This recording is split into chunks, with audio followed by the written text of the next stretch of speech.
اور اللہ کی خوشنودی کے لیے حج اور عمرے کو پورا کرو، اور اگر راستے میں روک لیے جاؤ تو جیسی قربانی میسر ہو کر دو، اور جب تک قربانی اپنے مقام پر نہ پہنچ جائے سر نہ منڈاؤ۔ اور اگر کوئی تم میں بیمار ہو یا اس کے سر میں کسی طرح کی تکلیف ہو تو اگر وہ سر منڈا لے تو اس کے بدلے روزے رکھے یا صدقہ دے یا قربانی کرے۔ پھر جب تکلیف دور ہو کر تم مطمئن ہو جاؤ تو جو تم میں حج کے وقت تک عمرے سے فائدہ اٹھانا چاہے وہ جیسی قربانی میسر ہو کرے، اور جس کو قربانی نہ ملے وہ 3 روزے ایام حج میں رکھے اور 7 جب واپس ہو، یہ پورے 10 ہوئے۔ یہ حکم اس شخص کے لیے ہے جس کے اہل و عیال مکے میں نہ رہتے ہوں۔ اور اللہ سے ڈرتے رہو اور جان رکھو کہ اللہ سخت عذاب دینے والا ہے۔ حج کے مہینے معین ہیں جو معلوم ہیں، تو جو شخص ان مہینوں میں حج کی نیت کر لے تو حج کے دنوں میں نہ عورتوں سے اختلاط کرے، نہ کوئی برا کام کرے اور نہ کسی سے جھگڑے، اور جو نیک کام تم کرو گے وہ اللہ کو معلوم ہو جائے گا۔ اور زاد راہ یعنی رستے کا خرچ ساتھ لے جاؤ، کیونکہ بہترین زاد راہ پرہیزگاری ہے۔ اور اے اہل عقل، مجھی سے ڈرتے رہو، اس کا تمہیں کچھ گناہ نہیں کہ حج کے دنوں میں بذریعہ تجارت اپنے پروردگار سے روزی طلب کرو۔ اور جب عرفات سے واپس ہونے لگو تو مشعر حرام یعنی مزدلفہ میں اللہ کا ذکر کرو، اور اس طرح ذکر کرو جس طرح اس نے تم کو سکھایا، اور اس سے پیشتر تم لوگ ان طریقوں سے محض ناواقف تھے۔ پھر جہاں سے اور لوگ واپس ہوں وہیں سے تم بھی واپس ہو، اور اللہ سے بخشش مانگو، بے شک اللہ بخشنے والا ہے، رحمت کرنے والا ہے۔ پھر جب حج کے تمام ارکان پورے کر چکو تو مینا میں اللہ کو یاد کرو جس طرح اپنے باپ دادا کو یاد کیا کرتے تھے، بلکہ اس سے بھی زیادہ۔ اور بعض لوگ ایسے ہیں جو اللہ سے التجا کرتے ہیں کہ اے پروردگار ہم کو جو دینا ہے دنیا ہی میں دے دے، اور ایسے لوگوں کا آخرت میں کچھ حصہ نہیں۔ اور بعض ایسے ہیں کہ دعا کرتے ہیں کہ پروردگار ہم کو دنیا میں بھی نعمت عطا فرما اور آخرت میں بھی نعمت بخشیو اور دوزخ کے عذاب سے محفوظ رکھیو۔ یہی لوگ ہیں جن کے لیے ان کے کاموں کا حصہ یعنی اجر نیک تیار ہے، اور اللہ جلد حساب لینے والا ہے۔ اور قیام منا کے دنوں میں جو گنتی کے دن ہیں اللہ کو یاد کرو، اگر کوئی جلدی کرے اور 2 ہی دن میں چل دے تو اس پر بھی کچھ گناہ نہیں، اور جو بات تک ٹھہرا رہے اس پر بھی کچھ گناہ نہیں۔ یہ باتیں اس شخص کے لیے ہیں جو اللہ سے ڈرے، اور تم لوگ اللہ سے ڈرتے رہو اور جان رکھو کہ تم سب اس کے پاس جمع کیے جاؤ گے۔ اور کوئی شخص تو ایسا ہے جس کی گفتگو دنیا کی زندگی میں تم کو دلکش معلوم ہوتی ہے، اور وہ اپنے معافی ضمیر پر یعنی اس بات پر جو اس کے دل میں ہے اللہ کو گواہ بناتا ہے، حالانکہ وہ سخت جھگڑالو ہے۔ اور جب پیٹ پھیر کر چلا جاتا ہے تو زمین میں دوڑتا پھرتا ہے تاکہ اس میں فتنہ انگیزی کرے اور کھیتی کو برباد اور انسانوں اور حیوانوں کی نسل کو نابود کر دے، اور اللہ فتنہ انگیزی کو پسند نہیں کرتا۔ اور جب اس سے کہا جاتا ہے کہ اللہ سے خوف کر تو غرور اس کو گناہ میں پھنسا دیتا ہے، سو اس کو جہنم کافی ہے اور وہ بہت برا ٹھکانہ ہے۔ اور کوئی شخص ایسا ہے کہ اللہ کی خوشنودی حاصل کرنے کے لیے اپنی جان بیچ ڈالتا ہے، اور اللہ بندوں پر بہت مہربان ہے۔ مومنو، اسلام میں پورے پورے داخل ہو جاؤ اور شیطان کے پیچھے نہ چلو، وہ تو تمہارا کھلا دشمن ہے۔ پھر اگر تم احکام روشن پہنچ جانے کے بعد لڑکھڑا جاؤ تو جان رکھو کہ اللہ غالب ہے، حکمت والا ہے۔ کیا یہ لوگ اسی بات کے منتظر ہیں کہ ان پر اللہ کا عذاب بادل کے سائبانوں میں نازل ہو اور فرشتے بھی اتر آئیں اور کام تمام کر دیا جائے؟ اور سب کاموں کا رجوع اللہ ہی کی طرف ہے۔ اے پیغمبر، بنی اسرائیل سے پوچھو کہ ہم نے ان کو کتنی کھلی نشانیاں دیں، اور جو شخص اللہ کی نعمت کو اپنے پاس آنے کے بعد بدل دے تو اللہ سخت عذاب کرنے والا ہے۔ اور جو کافر ہیں ان کے لیے دنیا کی زندگی خوشنما کر دی گئی ہے اور وہ مومنوں سے تمسخر کرتی ہیں، لیکن جو پرہیزگار ہیں وہ قیامت کے دن ان سے اوپر ہوں گے۔ اور اللہ جس کو چاہتا ہے بے حساب رزق دیتا ہے۔ پہلے تو سب لوگوں کا ایک ہی مذہب تھا، لیکن وہ آپس میں اختلاف کرنے لگے تو اللہ نے ان کی طرف بشارت دینے والے اور ڈر سنانے والے پیغمبر بھیجے، اور ان پر سچائی کے ساتھ کتابیں نازل کی تاکہ جن امور میں لوگ اختلاف کرتے تھے ان کا ان میں فیصلہ کر دے، اور اس میں اختلاف بھی انہی لوگوں نے کیا جن کو کتاب دی گئی تھی، باوجود کہ ان کے پاس کھلے ہوئے احکام آ چکے تھے، اور یہ اختلاف انہوں نے صرف آپس کی ضد سے کیا۔ تو جس امر حق میں وہ اختلاف کرتے تھے اللہ نے اپنی مہربانی سے مومنوں کو اس کی راہ دکھا دی، اور اللہ جس کو چاہتا ہے سیدھا رستہ دکھا دیتا ہے۔ کیا تم یہ خیال کرتے ہو کہ یوں ہی بہشت میں داخل ہو جاؤ گے، اور ابھی تم کو پہلے لوگوں کی سی مشکلیں تو پیش آئی ہی نہیں؟ ان کو بڑی بڑی سختیاں اور تکلیفیں پہنچیں اور وہ صعوبتوں میں ہلا ہلا دیے گئے، یہاں تک کہ پیغمبر اور مومن لوگ جو ان کے ساتھ تھے سب پکار اٹھے کہ کب اللہ کی مدد آئے گی۔ دیکھو اللہ کی مدد ان قریب آیا چاہتی ہے۔ اے نبی، لوگ تم سے پوچھتے ہیں کہ اللہ کی راہ میں کس طرح کا مال خرچ کریں۔ کہہ دو کہ جو چاہو خرچ کرو، لیکن جو مال خرچ کرنا چاہو وہ درجہ بدرجہ اہل استحقاق یعنی ماں باپ کو اور قریب کے رشتہ داروں کو اور یتیموں کو اور محتاجوں کو اور مسافروں کو سب کو دو، اور جو بھلائی تم کرو گے اللہ اس کو جانتا ہے۔ مسلمانوں، تم پر اللہ کے رستے میں لڑنا فرض کر دیا گیا ہے، اور وہ تمہیں ناگوار تو ہوگا، مگر عجب نہیں کہ ایک چیز تم کو بری لگے اور وہ تمہارے حق میں بھلی ہو، اور عجب نہیں کہ ایک چیز تم کو بھلی لگے اور وہ تمہارے لیے مضر ہو، اور ان باتوں کو اللہ ہی بہتر جانتا ہے اور تم نہیں جانتے۔ اے پیغمبر، لوگ تم سے عزت والے مہینوں میں لڑائی کرنے کے بارے میں دریافت کرتے ہیں، کہہ دو کہ ان میں لڑنا بڑا گناہ ہے، اور اللہ کی راہ سے روکنا اور اس سے کفر کرنا اور مسجد حرام یعنی خانہ کعبہ میں جانے سے بند کرنا اور اہل مسجد کو اس میں سے نکال دینا جو یہ کفار کرتے ہیں، اللہ کے نزدیک اس سے بھی زیادہ گناہ ہے، اور فتنہ انگیزی خونریزی سے بھی بڑھ کر ہے، اور یہ لوگ ہمیشہ تم سے لڑتے رہیں گے، یہاں تک کہ اگر مقدور رکھیں تو تم کو تمہارے دین سے پھیر دیں، اور جو کوئی تم میں سے اپنے دین سے پھر کر کافر ہو جائے گا اور کافر ہی مرے گا تو ایسے لوگوں کے اعمال دنیا اور آخرت دونوں میں برباد ہو جائیں گے،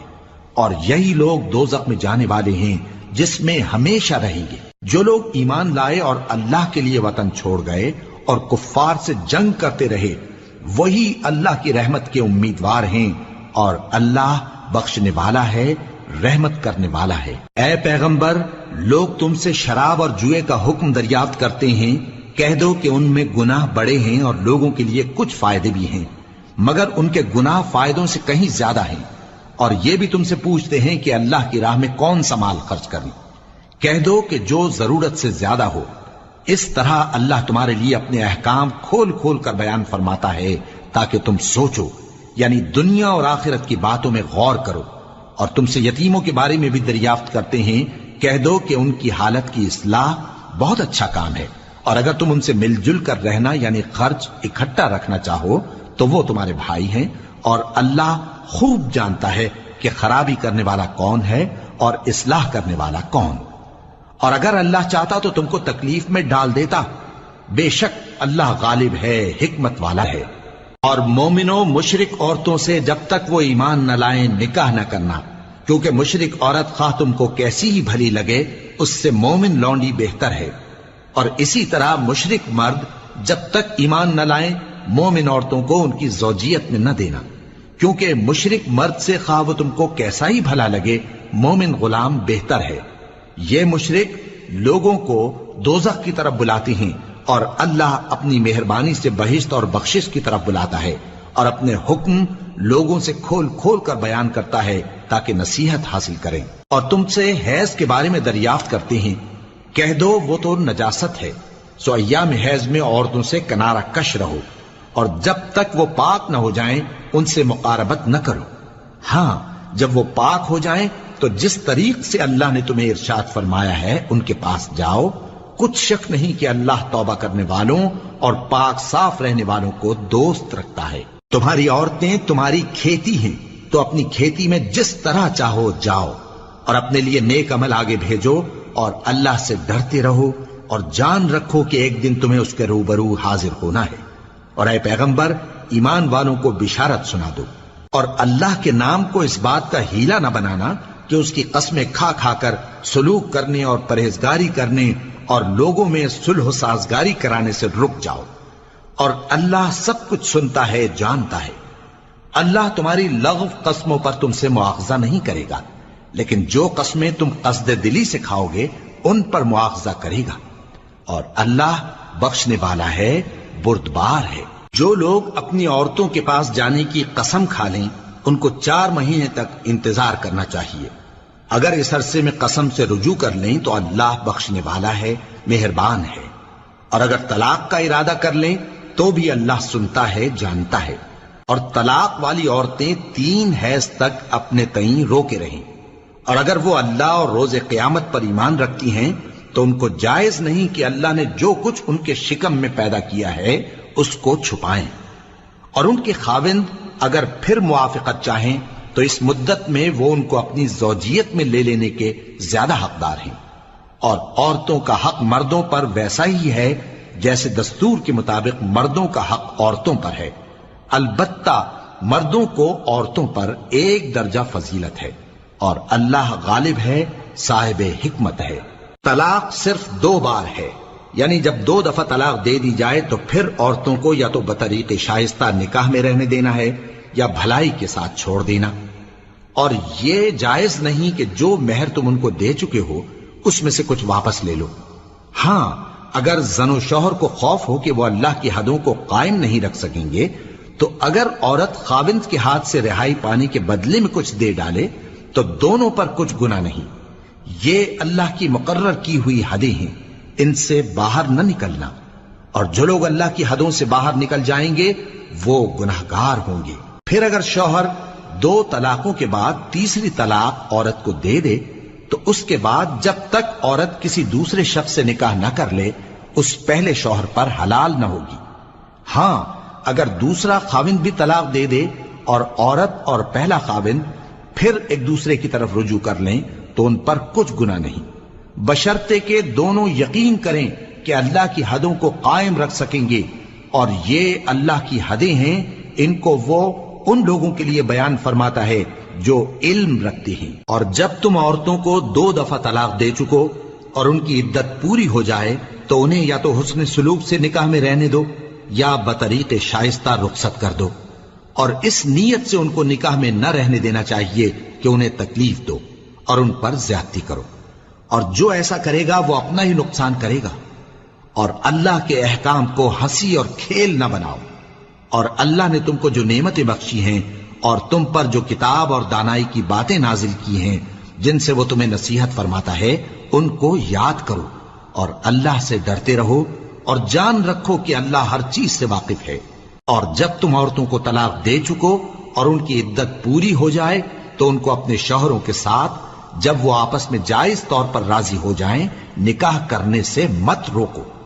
اس حکم سے اس شخص کو نصیحت کی جاتی ہے جو تم میں اللہ اور روز آخر پر یقین رکھتا ہے، یہ تمہارے لیے نہایت خوب اور بہت پاکیزگی کی بات ہے، اور اللہ جانتا ہے اور تم نہیں جانتے۔ اور مائیں اپنے بچوں کو پورے 2 سال دودھ پلائیں، یہ حکم اس شخص کے لیے ہے جو پوری مدت تک دودھ پلوانا چاہے، اور دودھ پلانے والی ماؤں کا کھانا اور کپڑا دستور کے مطابق باپ کے ذمے ہوگا۔ کسی شخص کو اس کی طاقت سے زیادہ تکلیف نہیں دی جاتی، تو یاد رکھو کہ نہ تو ماں کو اس کے بچے کے سبب نقصان پہنچایا جائے اور نہ باپ کو اس کی اولاد کی وجہ سے نقصان پہنچایا جائے، اور اسی طرح نان و نفقہ بچے کے وارث کے ذمے ہے۔ اور اگر دونوں یعنی ماں باپ آپس کی رضامندی اور صلاح سے بچے کا دودھ چھڑانا چاہیں تو ان پر کچھ گناہ نہیں، اور اگر تم اپنی اولاد کو دودھ پلوانا چاہو تو تم پر کچھ گناہ نہیں، بشرطے کہ تم دودھ پلانے والیوں کو دستور کے مطابق ان کا حق جو تم نے دینا کیا تھا دے دو، اور اللہ سے ڈرتے رہو، اور جان رکھو کہ جو کچھ تم کرتے ہو اللہ اس کو دیکھ رہا ہے۔ اور جو لوگ تم میں سے مر جائیں اور عورتیں چھوڑ جائیں تو وہ عورتیں 4 مہینے اور 10 دن اپنے آپ کو روکے رہیں، اور جب یہ عدت پوری کر چکیں اور اپنے حق میں پسندیدہ کام یعنی نکاح کر لیں تو تم پر کچھ گناہ نہیں، اور اللہ تمہارے سب کاموں سے واقف ہے۔ اگر تم اشارے کنائے میں عورتوں کو نکاح کا پیغام بھیجو یا نکاح کی خواہش کو اپنے دلوں میں مخفی رکھو تو تم پر کچھ گناہ نہیں، اللہ کو معلوم ہے کہ تم ان سے نکاح کا ذکر کرو گے، مگر ایام عدت میں اس کے سوا کے دستور کے مطابق کوئی بات کہہ دو، پوشیدہ طور پر ان سے قول و قرار نہ کرنا، اور جب تک عدت پوری نہ ہو لے نکاح کا پختہ ارادہ نہ کرنا، اور جان رکھو کہ جو کچھ تمہارے دلوں میں ہے اللہ کو سب معلوم ہے، تو اس سے ڈرتے رہو اور جان رکھو کہ اللہ بخشنے والا ہے، حلم والا ہے۔ اور اگر تم عورتوں کو ان کے پاس جانے یا ان کا مہر مقرر کرنے سے پہلے طلاق دے دو تو تم پر کچھ گناہ نہیں، ہاں ان کو دستور کے مطابق کچھ خرچ ضرور دو، یعنی مقدور والا اپنے مقدور کے مطابق دے اور تنگ دست اپنی حیثیت کے مطابق۔ نیک لوگوں پر یہ ایک طرح کا حق ہے۔ اور اگر تم عورتوں کو ان کے پاس جانے سے پہلے طلاق دے دو لیکن مہر مقرر کر چکے ہو تو آدھا مہر دینا ہوگا۔ ہاں اگر عورتیں مہر بخش دیں یا مرد جن کے ہاتھ میں عقد نکاح ہے اپنا حق چھوڑ دیں اور پورا مہر دے دیں تو ان کو اختیار ہے۔ اور اگر تم مرد لوگ ہی اپنا حق چھوڑ دو تو یہ پرہیزگاری کی بات ہے، اور آپس میں بھلائی کرنے کو فراموش نہ کرنا۔ کچھ شک نہیں کہ اللہ تمہارے سب کاموں کو دیکھ رہا ہے۔ مسلمانوں، سب نمازیں خصوصاً بیچ کی نماز یعنی نماز عصر پورے اہتمام کے ساتھ ادا کرتے رہو اور اللہ کے آگے ادب سے کھڑے رہا کرو۔ پھر اگر تم خوف کی حالت میں ہو تو پیادے یا سوار جس حال میں ہو نماز پڑھ لو۔ پھر جب امن و اطمینان ہو جائے تو جس طریق سے اللہ نے تم کو سکھایا ہے جو تم پہلے نہیں جانتے تھے اللہ کو یاد کرو۔ اور جو لوگ تم میں سے مر جائیں اور عورتیں چھوڑ جائیں وہ اپنی عورتوں کے حق میں وصیت کر جائیں کہ ان کو 1 سال تک خرچ دیا جائے اور گھر سے نہ نکالی جائیں۔ ہاں اگر وہ خود گھر سے چلی جائیں اور اپنے حق میں پسندیدہ کام یعنی نکاح کر لیں تو تم پر کچھ گناہ نہیں، اور اللہ زبردست ہے، حکمت والا ہے۔ اور مطلقہ عورتوں کو بھی دستور کے مطابق نان و نفقہ دینا چاہیے، پرہیزگاروں پر یہ بھی حق ہے۔ اسی طرح اللہ اپنے احکام تمہارے لیے بیان فرماتا ہے تاکہ تم سمجھو۔ بھلا تم نے ان لوگوں کو نہیں دیکھا جو شمار میں ہزاروں ہی تھے اور موت کے ڈر سے اپنے گھروں سے نکل بھاگے تھے، تو اللہ نے ان کو حکم دیا کہ مر جاؤ، پھر ان کو زندہ بھی کر دیا۔ کچھ شک نہیں کہ اللہ لوگوں پر مہربانی رکھتا ہے، لیکن اکثر لوگ شکر نہیں کرتے۔ اور مسلمانوں، اللہ کی راہ میں جہاد کرو اور جان رکھو کہ اللہ سب کچھ سنتا ہے، سب کچھ جانتا ہے۔ کون ہے کہ اللہ کو قرض حسنہ دے کہ وہ اس کے بدلے اس کو کئی گنا زیادہ دے گا، اور اللہ ہی روزی کو تنگ کرتا اور وہی اسے کشادہ کرتا ہے، اور تم اسی کی طرف لوٹ کر جاؤ گے۔ بھلا تم نے بنی اسرائیل کی ایک جماعت کو نہیں دیکھا جس نے موسیٰ کے بعد اپنے پیغمبر سے کہا کہ آپ ہمارے لیے ایک بادشاہ مقرر کر دیں تاکہ ہم اللہ کی راہ میں جہاد کریں؟